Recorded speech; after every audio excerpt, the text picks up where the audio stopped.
Bapak, Ibu, saudara-saudari yang dikasihi Tuhan, selamat malam. Selamat malam Pak Sri. Selamat malam Mas Yosep. Selamat malam Mbak Ana dan Dek Febri.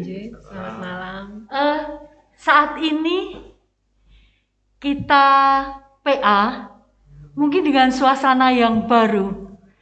Mungkin Bapak, Ibu, saudara-saudari yang ada di rumah belum perso, saat ini kita rekaman di ruangan sekolah minggu yang baru. Puji Tuhan, ruangan sekolah minggu sudah jadi dan saat ini kita bisa bersama-sama rekaman di ruangan sekolah minggu yang baru. Bapak, Ibu, saudara-saudari yang terkasih, PA kita pada malam hari ini, PA minggu kedua bulan Februari, nanti akan dilaksanakan berjalannya PA ini, PA variatif gitu ya Pak Asri? Ya, nanti, apapun namanya. Apapun namanya. Tapi yang pasti kita mau bersama-sama semuanya belajar firman Tuhan. Saudara-saudara yang terkasih, saat ini sebelum nanti kita bersama untuk memuji nama Tuhan lagi, sebelum kita nanti akan bersama-sama belajar firman Tuhan, kita akan masuk di dalam doa. Monggo kita akan berdoa. Bapa di dalam surga, Bapa yang kami kenal di dalam nama Tuhan Yesus Kristus, sungguh kami mengucap syukur Bapa untuk semua kebaikan-Mu, untuk semua kasih setia-Mu. Terima kasih Tuhan untuk kemurahan, untuk pertolongan-Mu yang senantiasa ada di dalam hidup dan kehidupan kami. Saat ini, sungguh kami mengucap syukur ketika kami boleh bersatu kembali untuk kami bersama-sama belajar firman-Mu. Untuk kami bersama-sama memuji dan memuliakan nama-Mu. Bapa, kami mengucap syukur. Saat ini Bapa, ajar kami, agar kami masing-masing dapat mempersiapkan hati kami, untuk kami boleh menerima firman-Mu. Kami berdoa untuk Bapak Sri Suwarno, yang akan membawakan firman pada saat ini. Biarlah Tuhan Yesus sendiri yang akan tolong Bapak Sri Suwarno. Biarlah setiap apa yang keluar dari mulutnya adalah benar-benar kehendak-Mu Bapa yang terjadi. Terima kasih Tuhan. Saat ini kami benar-benar mengucap syukur. Dan kami juga mohon ampun untuk segala dosa dan kesalahan kami. Di dalam nama Tuhan Yesus Kristus, kami berdoa, kami mengucap syukur. Haleluya, puji Tuhan. Amin. Amin. Terima kasih. Bapak Ibu, saudara-saudari yang terkasih, kita akan bersama-sama memuji nama Tuhan kembali. Kita akan siapkan hati kita. Kita akan siapkan diri kita. Kita akan puji nama Tuhan. Pujian mari masuk.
Monggo Pak Sri, waktu dan tempat kami serahkan.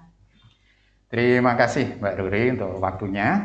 Bapak Ibu, saudara-saudara yang di rumah, seperti tadi disampaikan Mbak Ruri bahwa PA kali ini kita rekaman di ruang sekolah minggu yang baru dengan tujuan macam-macam. Yang pertama, sebagai ucapan syukur kita bahwa Tuhan sudah memberi ruang ini.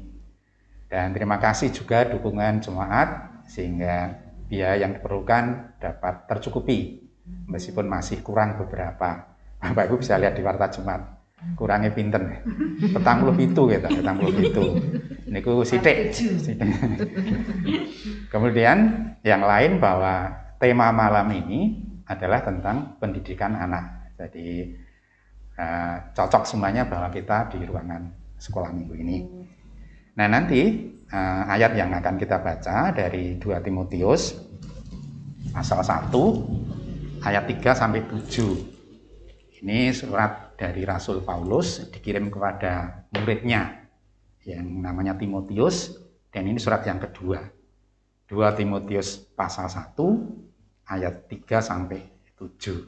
Ada yang bisa menolong membaca? Saya bacakan Pak Sri. 2 Timotius 1 ayat 3 sampai 7. Ucapan syukur dan nasihat untuk bertekun. Aku mengucap syukur kepada Allah yang kulayani dengan hati nurani yang murni, seperti yang dilakukan nenek moyangku. Dan selalu aku mengingat engkau dalam permohonanku, baik siang maupun malam. Dan apabila aku terkenang akan air matamu yang kau curahkan, aku ingin melihat engkau kembali supaya penuhlah kesukaanku. Sebab aku teringat akan imanmu yang tulus ikhlas, yaitu iman yang pertama-tama hidup di dalam nenekmu Lois dan di dalam ibumu Eunike, dan yang aku yakin hidup juga di dalam dirimu. Karena itulah kuperingatkan engkau untuk mengobarkan karunia Allah yang ada padamu oleh penumpangan tanganku atasmu. Sebab Allah memberikan kepadaku Kami ulangi, sebab Allah memberikan kepada kita bukan roh ketakutan, melainkan roh yang membangkitkan kekuatan, kasih, dan ketertiban. Ya, makasih Mbak Ana. Bapak Ibu yang terkasih, itu surat pribadi ya dari Rasul Paulus pada muridnya. Jadi kelihatannya sedikit emosional gitu ya. Jadi Paulus mengatakan, aku teringat engkau, kemudian ketika engkau mencurahkan air mata dan seterusnya. Nah sekarang Bapak Ibu yang di sini maupun yang di rumah boleh punya jawaban ya. Setelah kita membaca ini tadi, paling nggak mendengarkan ya, 2 Timotius 1 ayat 3-7, itu apa yang muncul di Bapak Ibu? Kesannya apa? Yang pertama muncul, oh begitu ya. Nah, monggo dipersilakan. Dari 2 Timotius 1 ayat 3-7 itu kesannya apa yang menarik dari Bapak Ibu semua? Silahkan yang sudah menemukan jawaban. Monggo.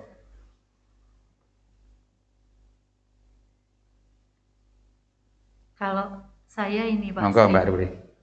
ini kan di dalam Alkitab saya kebetulan kan yang ayat 7 saya tandai Pak. Jadi kalau membaca ini tadi langsung yang di dalam di dalam pikiran saya, di dalam hati saya, yang ayat 7 ini tadi Pak, sebab Allah memberikan kepada kita bukan roh ketakutan, melainkan roh yang membangkitkan kekuatan, kasih, dan ketertiban. Karena jujur Pak, apalagi akhir-akhir ini sering dengan suasana yang kayak gini tuh, kadang adanya itu perasaan yang Pak, rasa takut, rasa khawatir gitu ada. Ini tadi kita dengan bacaan ini tadi diingatkan lagi. Kalau saya itu Pak, yang ini tadi saya tangkap langsung, diingatkan lagi. Maksudnya Allah itu tidak memberikan kita roh ketakutan, melainkan roh yang membangkitkan kekuatan, kasih, dan ketertiban. Oke, jadi Paulus mengingatkan Timotius supaya tidak takut, karena Allah memberi keberanian, dan itu menarik bagi Mbak Ruri. Monggo yang lain, silahkan saja. Pak Yosef, Bu Yosef, atau Mbak Ana lagi, monggo. Mungkin iman yang tulus Monggo. timbul dari hati nurani yang murni, sehingga kita mampu untuk ya seperti Mbak Ruri tadi, Tuhan itu memberikan roh kita untuk roh yang membangkitkan, jadi kita itu menjadi kekuatan kita untuk menjalani kehidupan ini yang mungkin kadang terlihat kita merasa ketakutan gitu. Iya. Ya saat ini ya ketakutan semua orang ya, lebih tepat paranoid katanya. Jadi karena masa pandemi ini kita nggak ngerti sakitnya di mana, siapa yang sakit, jadi ketakutan yang luar biasa. Tetapi malam ini kita diingatkan bahwa nggak perlu ya perlu takut, tetapi nggak perlu berlebihan karena Allah yang memberi kekuatan kepada kita untuk tidak takut. Ada lagi, monggo, kesan dari bacaan ayat ini.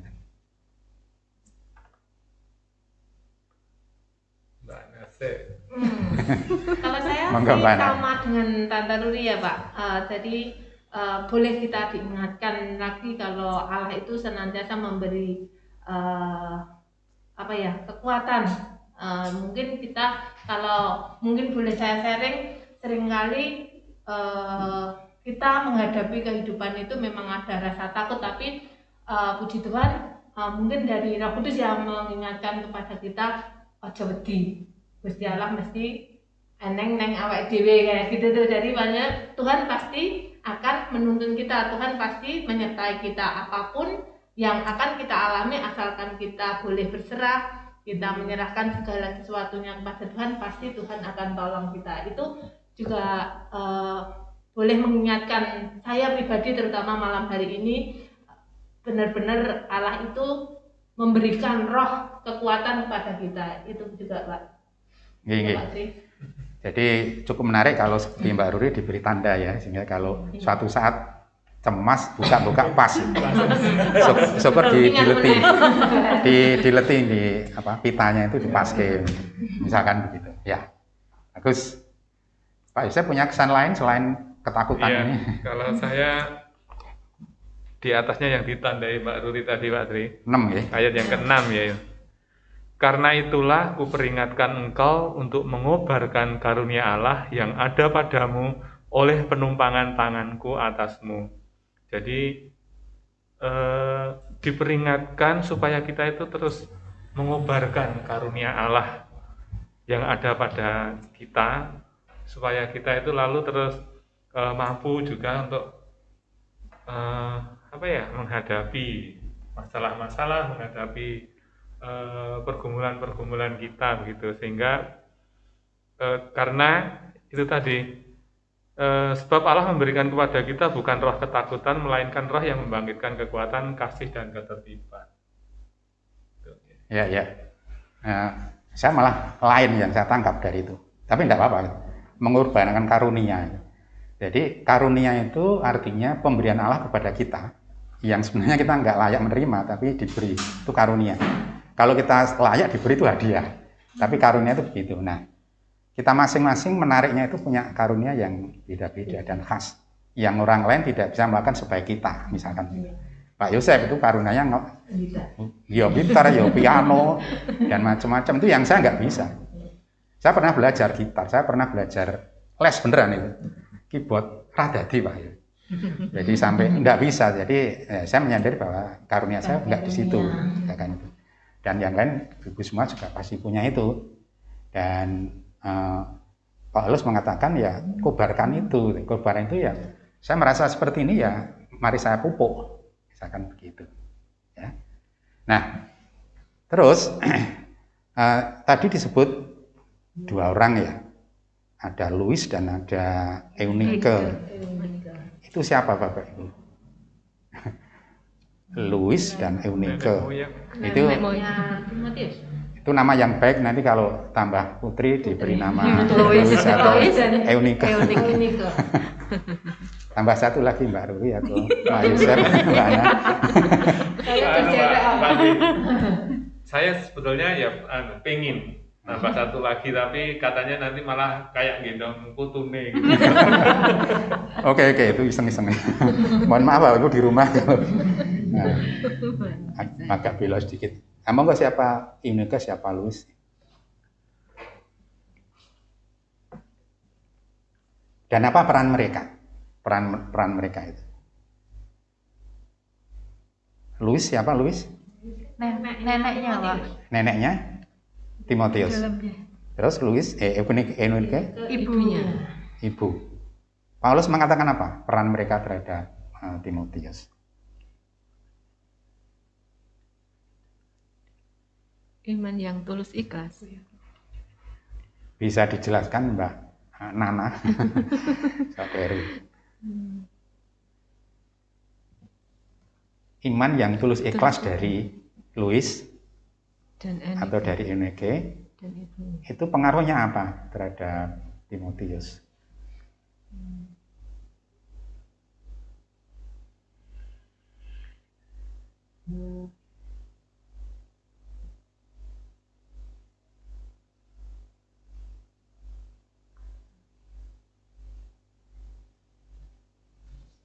Ada?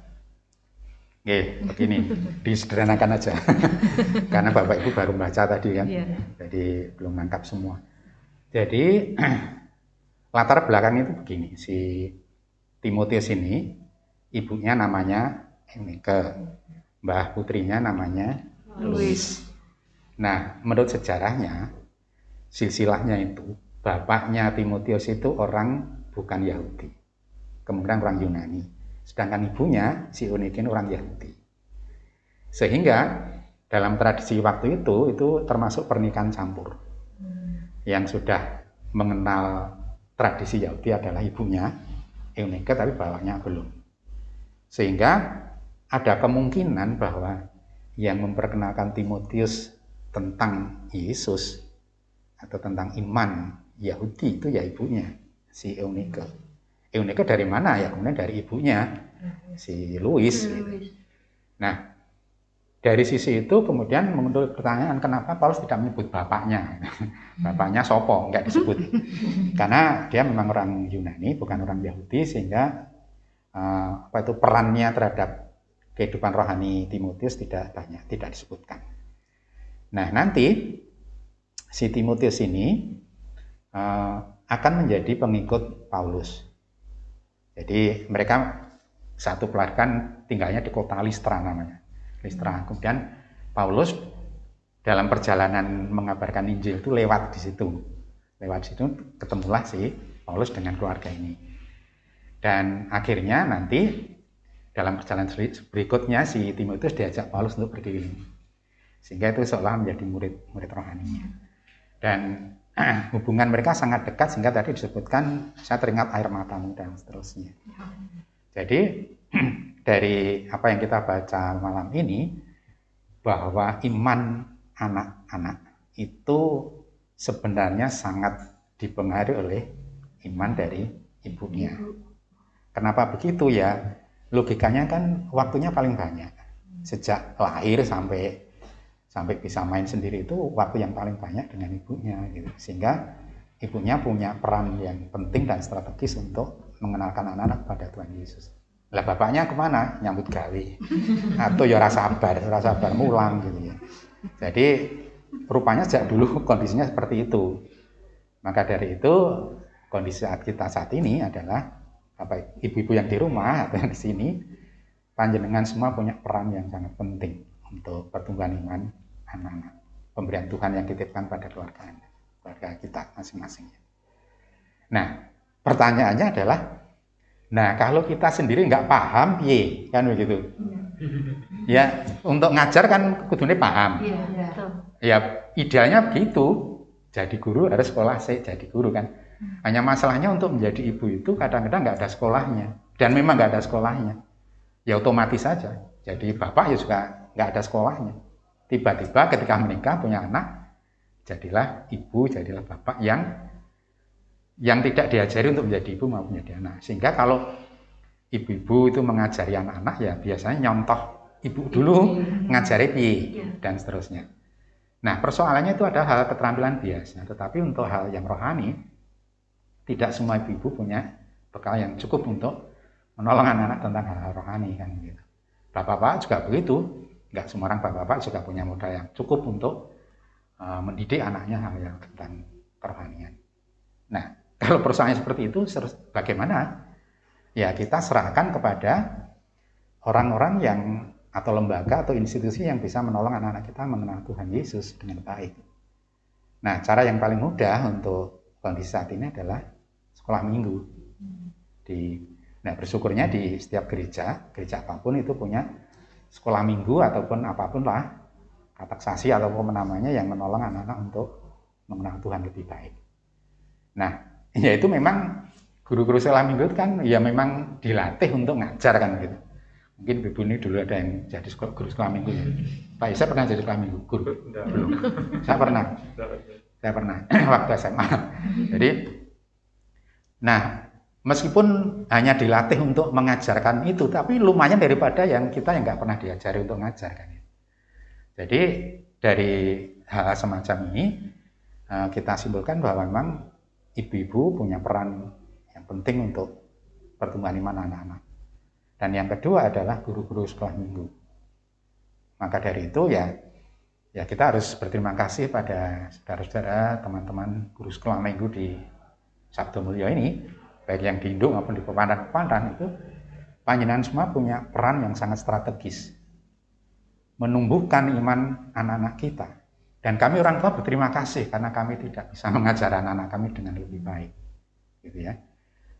Dan lagi kadang-kadang anak-anak lebih manut taat pada gurunya daripada pada orang tuanya kan gitu. Ya itu ya nggak tahu karena mungkin udah bosan tiap hari ketemu atau apa gitu. Ya, seperti itu ya. Jadi saya misalkan saya dosen matematika, pinter lah daripada muridnya pinter saya. Tapi anak saya nggak percaya kalau saya ajari. Dia pilih les, bayangkan itu. Les bayar. Padahal nek dibanding kira-kira karo gurunya ya pinter aku. Iki nyombong sithik, tapi kondisinya seperti itu. Jadi ya akhirnya anak-anak dileske. Padahal aku bisa ngajari lebih baik. Ya karena dia lebih taat pada orang lain. Itu alami. Maka dari itu tentang hal yang rohani ini, ya terima kasih untuk guru-guru suamiku yang sudah menolong anak-anak kita, cucu saya, dan seterusnya. Panjenengan sangat berperan besar menanamkan iman yang tumbuh di pikiran anak-anak. Dan besoknya tidak tahu bahwa anak-anak kita itu adalah anak-anak yang menjadi penerus gereja kita. Mungkin di antara mereka ada yang menjadi pendeta, siapa tahu ya. Dan pendeta, ya majelis pastilah, istri majelis mungkin ya. Jadi yang penting bahwa iman itu tumbuh sejak kecil. Dan ibu-ibu punya peran yang penting. Dan kalau kita nggak mampu ya sekolah minggu lah yang sangat berperan di gereja ini. Maka dari itu kita bersyukur bahwa kita sudah punya ruang yang bagus ini. Hanya tentu saja karena masih masa pandemi, majelis sedang memikirkan kapan kita akan mulai membuka secara tatap muka. Nah, maka dari itu ya terus kita berdoa supaya kondisi makin baik. Terlebih nanti kalau anak-anak sudah divaksin, kita mulai berani untuk mengumpulkan ini. Selama ini kok gereja lain berani. Ya persoalannya bukan berani itu enggak berani, tapi kita dalam rangka kita mentaati aturan pemerintah dan juga menjaga anak-anak kita sendiri kan gitu. Bukan masalah berani atau enggak berani. Kalau berani ya berani, tetapi kan gereja punya pikiran bahwa kalau nanti kita buka, satu, kita melanggar aturan pemerintah. Yang kedua, jaga-jaga anak-anak supaya tidak terkena itu. Dan kondisinya seperti itu. Jadi ya kita berterima kasih gereja memutuskan untuk seperti ini. Termasuk ibadah kita selama ini. Maka dari itu, sekali lagi, mari kita menanamkan iman pada anak-anak kita. Kalau kita tidak bisa mengajar secara langsung, berilah contoh dalam hidup kita sehari-hari. Anak-anak melihat kita, cara bicara, cara bersikap, cara berdoa, cara makan, dan seterusnya. Dan itu pengajaran yang sangat kuat. Tanpa diomongkan, anak-anak akan melihat itu. Maka dari itu, ya bersyukur kita dititipi Tuhan anak-anak itu yang bisa kita tolong untuk menjadi orang yang mengasihi Tuhan. Begitu. Kalau ada komentar atau pertanyaan dari Mbak Ruri, Pak Yosef, Mbak Nana, Mbak Ana, monggo. Pertanyaan, komentar.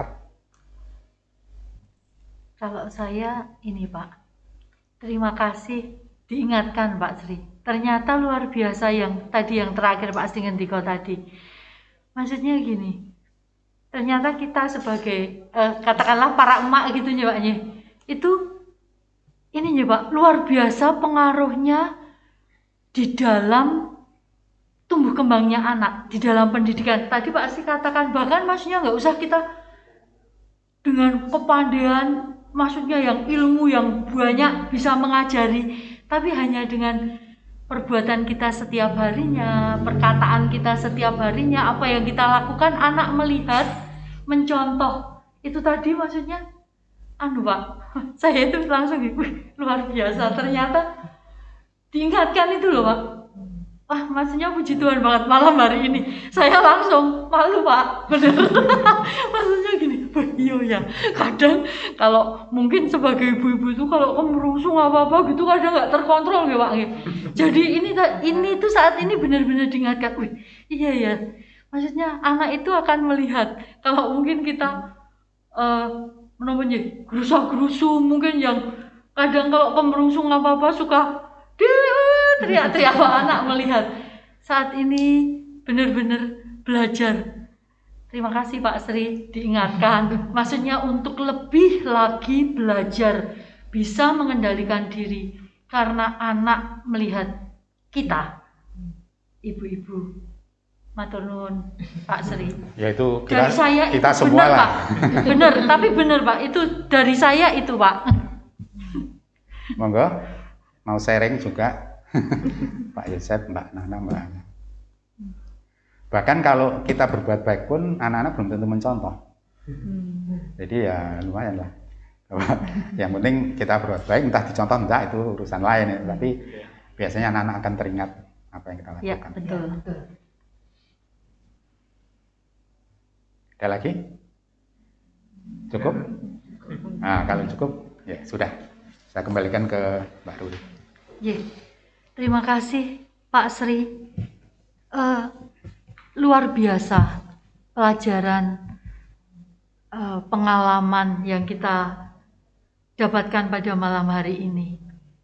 Mungkin sederhana ini tadi pembicaraan kita, bisa dikatakan mungkin santai kesannya, tapi saat ini ilmu yang kita dapatkan dari firman kita pada malam hari ini luar biasa.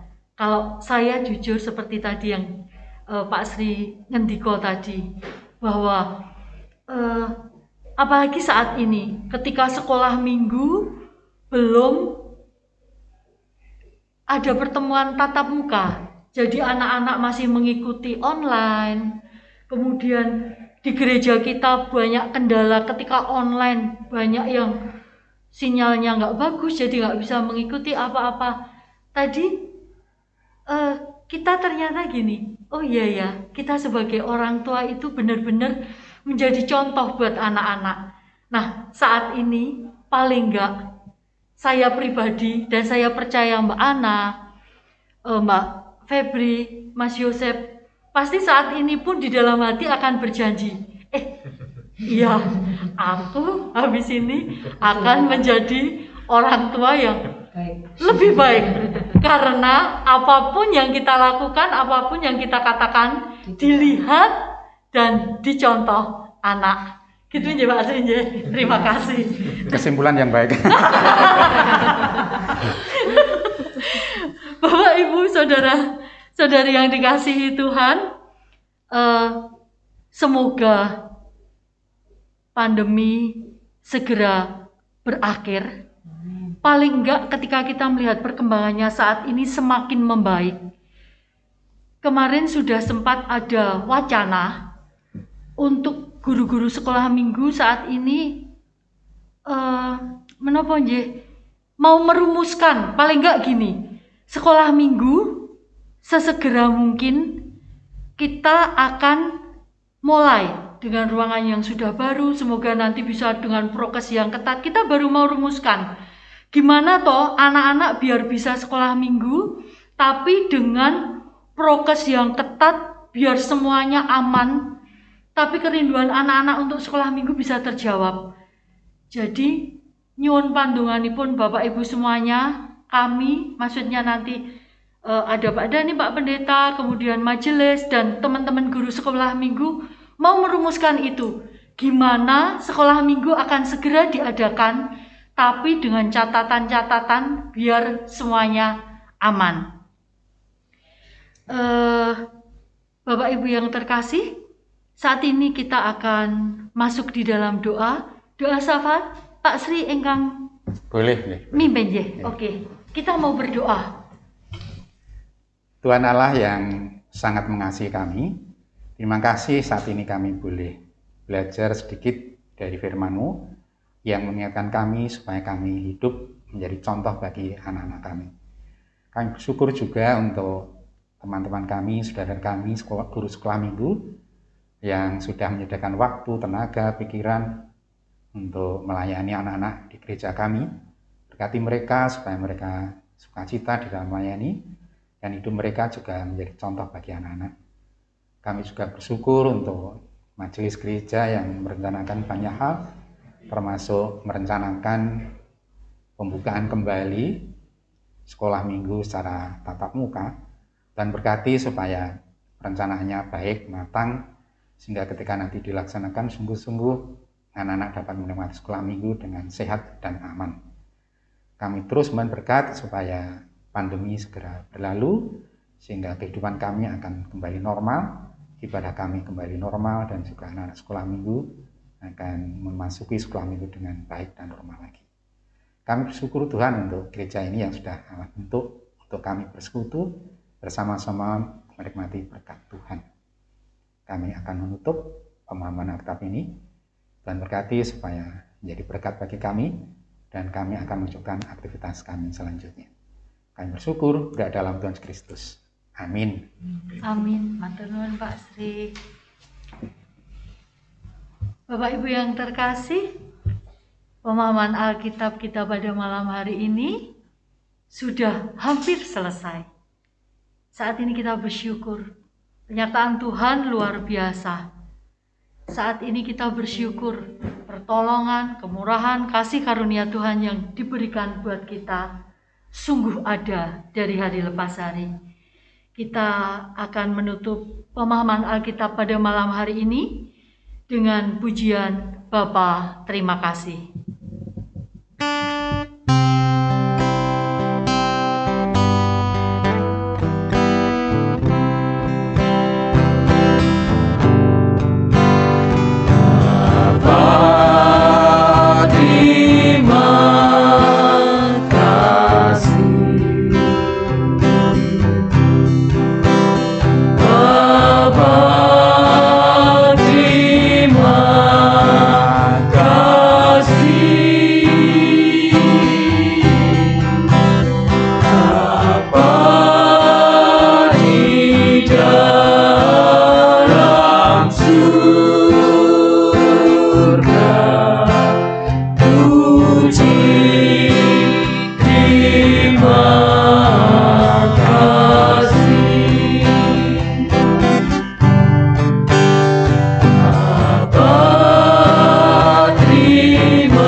Saudara-saudari yang terkasih, terima kasih. Tetap semangat. Tuhan Yesus memberkati.